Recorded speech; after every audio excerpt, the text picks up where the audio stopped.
পাবদা মাছের খুব টেস্টি একটি অন্যরকম রেসিপি বানাতে চাইলে একবার এই রান্নাটা রাঁধতে পারেন। নমস্কার, আমি মিতালি। তৈরি হচ্ছে পেঁয়াজ পোস্ত পাবদা।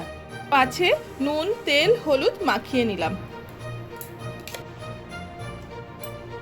কড়াইয়ে সরষের তেল দিয়ে দিয়েছি। এবার মাছগুলো ভেজে দেব। মাছগুলো সব ভাজা হয়ে গেল। তেলে একটা পেঁয়াজ দিয়ে দিলাম। পেঁয়াজ ভাজাটা তুলে নিলাম, দিয়ে এবার এটাকে ঠান্ডা করতে দেব। 2 চামচ মতন পোস্ত মিক্সি জারে দিয়ে দিলাম।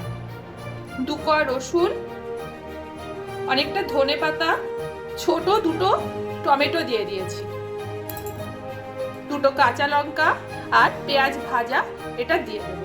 এবার এটাকে মিক্সিতে পেস্ট করে নিয়ে আসবো। পেস্ট হয়ে গেছে। তেলে লাল লঙ্কা গুঁড়ো দিয়ে দিয়েছি। এবার মশলাটা ভালো করে কষে নেব। নুন দিয়ে দিলাম। মশলা কষার সময় হলুদ দিই, পোস্ত দিয়েছি তাই। 4টে গোটা কাঁচা লঙ্কাও দিয়ে দিলাম। এবার গরম জল দিয়ে দিলাম। ঝোলটা ফুটে উঠেছে। এবার মাছগুলো একে একে দিয়ে দেব। মাছ দিয়ে দিয়েছি। এইভাবে 5 মিনিট ফুটিয়ে নেব। এইভাবে তৈরি হয়ে গেল পেঁয়াজ পোস্ত পাবদা। কেমন হয়েছে রান্না করে বলবেন। ভালো থাকবেন। নমস্কার।